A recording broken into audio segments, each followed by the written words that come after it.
Mesdames, Messieurs, bonsoir, bienvenue dans ce journal. Dans les titres, 500 moutons lâchés sur l'autoroute A10 cette nuit. Le camion les transportant s'est renversé, il était 2 h du matin. Le trafic a été largement impacté. Le retour à la normale n'est intervenu que ce midi. Les vendanges pas au niveau cette année, des rendements baissent de 15 à 20% par rapport aux prévisions. La faute au manque de soleil cette année. Et puis l'amour est dans le pré, version québécoise. La production outre-Atlantique tourne actuellement Touraine. Il s'agit de l'épilogue d'une saison. Il était 2 h du matin la nuit dernière lorsqu'un camion s'est renversé sur l'autoroute A10 en approche de Tours-Nord. À l'intérieur, 500 moutons, dont une grande partie a dû être euthanasiée. Le trafic a quant à lui été largement impacté jusqu'à tout à l'heure, midi. Romain Delville. L'autoroute A10 en Touraine a connu en octobre une activité pas banale. Après le camion incandescent en début de mois, le semi-remorque chargé de moutons. Des 525 moutons, une centaine a survécu et aucun ovin n'a été percuté sur l'autoroute, donc pas de suraccident. L'un des risques majeurs quand des animaux se retrouvent dans la nature. Dans un premier temps, les secours sont arrivés et ont dû secourir le conducteur qui a été blessé. Et ensuite, nous avons donc dû recollationner de toutes les brebis et moutons qui étaient éparpillés dans la nature, de façon à les contenir pour ne pas qu'elles sautent sur l'autre voie de l'autoroute. Le caractère exceptionnel du chargement a ralenti le trafic dans la nuit et jusqu'en début d'après-midi. Circulation sur une voie et arrêt ponctuel pour les opérations comme le relevage du semi-remorque. L'accident a eu lieu à 2 h du matin et les secours ont quitté les lieux en début d'après-midi. Il a fallu faire venir un autre camion et puis transborder le chargement. Voilà, donc c'est la raison pour laquelle c'est relativement long. D'autre part, il a fallu procéder également au relevage du camion par l'intermédiaire de 2 grues qui sont ici à côté de moi. 4/5 des moutons sont morts dans l'accident. Ceux qui ont survécu ont été pris en charge par les pompiers. C'est ceux que nous avons transversés dans l'autre remorque de secours, un petit peu plus d'une centaine. Les animaux en bonne santé finiront là où le semi-anglais les a menés, à l'abattoir. 2 accidents du travail mortels et dramatiques aujourd'hui en Indre-et-Loire. Le premier à la centrale nucléaire de Chinon.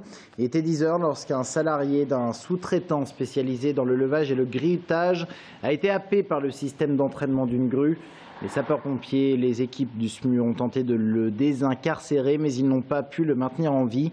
Il est décédé vers 13 h. Il avait 47 ans et était originaire de l'Est de la France. Et puis l'autre accident mortel, il a eu lieu à Parcey-Melay. Un ouvrier d'une entreprise de travaux publics s'est retrouvé enseveli sous 2 mètres cubes de terre. Sa tête est restée à l'air libre, mais vraisemblablement le poids de la terre lui aurait comprimé sa cage thoracique. Dans le reste de l'actualité, un bilan sur les vendanges. La situation n'est pas catastrophique, mais elle reste compliquée. Les rendements sont en baisse de 15 à 20% par rapport aux prévisions.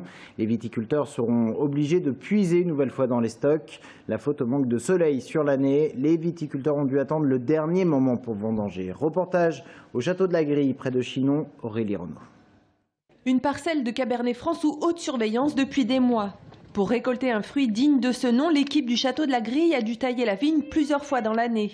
Objectif, éviter la pourriture et faire en sorte que le court été fasse son travail sur le fruit. On a pu attendre le dernier moment pour vendanger à un état de maturité qui était convenable pour nous. Donc aujourd'hui, on rentre des raisins qui ont un état sanitaire convenable, avec des taux de sucre qui approchent les 12,5 d'alcool potentiel. Cette année, le raisin a donc survécu à une météo catastrophique. Mais le rendement, lui, est touché. On parle de petites vendanges. Ici, la récolte a chuté de 15 à 20%. Les trésoreries sont beaucoup plus tendues, les stocks sont beaucoup plus tendus, sachant qu'on sort d'une petite année du gel de 2012. Donc c'est le stock qui nous a permis de vendre en 2013 des quantités classiques, normales. Cette année, il va falloir trouver des solutions et privilégier effectivement les marchés qui sont bien valorisés. Et qui dit marché valorisé, dit vente aux particuliers. Des particuliers qui pourraient voir le prix de leur cuvée bouger un peu. On parle d'une baisse à peine significative, quelques centimes. Nous vous en avons parlé, des riverains de l'usine Primagaz de Saint-Pierre-des-Corps vont être expulsés d'ici à 5 ans. La faute à une révision du plan de prévention des risques technologiques. 13 foyers sont concernés, mais certainement bien plus également en raison des travaux de réfection lourds à faire sur les autres maisons. Une réunion d'information avait lieu hier soir avec le préfet d'Indre-et-Loire. Romain Delville. Ce n'était pas franchement la fête hier soir à la salle des fêtes de Saint-Pierre-des-Corps. La salle a fait le plein de riverains de l'usine Primagaz, des rues Gérard Philippe, rue du 25 février 1950 ou rue Marcel Cachin. C'est le cas de Janine, dont la maison fait l'objet d'un délaissement, soit rachetée par l'État, soit des travaux pour sécuriser les lieux. Moi, je suis depuis 83 et moi, je vais vous dire quelque chose. Je viens de perdre mon mari. J'ai travaillé toute ma vie pour avoir cette maison, c'est privé et aujourd'hui, on nous fiche dehors. Alors ça, c'est quelque chose. Et je ne suis pas la seule, j'ai plein de gens autour de moi, des gens qui ont perdu leur mari aussi, et je vous garantis que ça nous rend malades. C'est pas rien. Au moment des questions-réponses, chaque intervenant précise le nom de sa rue et s'il est sous le coup d'une expropriation ou d'un délaissement. Parmi les 13 habitations expropriées d'office, des corpos pétruciens qui se sentent prisonniers de leur maison, sans avenir et dans l'attente de l'offre des autorités publiques. La chute pour nous, c'est le départ. Donc qui dit départ, ça veut dire chercher autre chose. On a nos enfants qui sont scolarisés à proximité. On avait choisi cette commune au départ, comme toute personne qui a envie d'acheter, on fait des choix par rapport à l'environnement, par rapport à l'école, par rapport au bus, par rapport à plein de choses, par rapport à notre travail. Et puis aujourd'hui, en fait, il va falloir à nouveau se projeter ailleurs. D'autres ne se font pas à l'idée de déménager. Ce week-end, Martine va rendre compte à sa mère de 82 ans de la réunion publique avec le préfet. Ce qui l'ennuie, c'est partir de chez elle.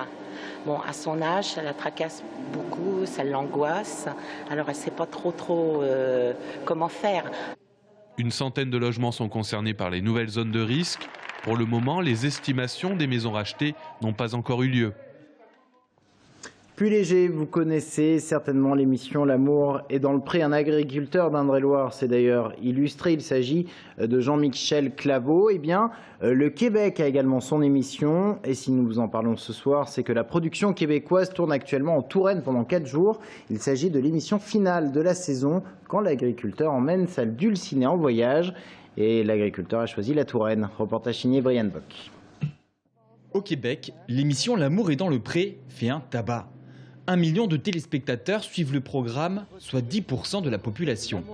Et pour la saison 2014, le tournage du dernier épisode se passe en Touraine. Un agriculteur sur les 5 de l'émission a décidé d'emmener sa dulcinée pour un voyage romantique sur les terres de Rabelais. 3 scènes sont tournées dans une suite de cet hôtel de luxe. On a fait un peu la découverte de la chambre. Quand ils découvrent leur chambre, ils ont une belle suite ici au Château Belmont. Donc, ils ont un peu, là, ils voient le balcon. Ensuite, on les a fait prendre un petit verre de Vouvray, c'est ça, de Vouvray, dans la verrière. Et ce matin, on a fait un petit déjeuner au lit. Malheureusement, consigne de la production, pour garder le suspense, la porte de la suite restera fermée.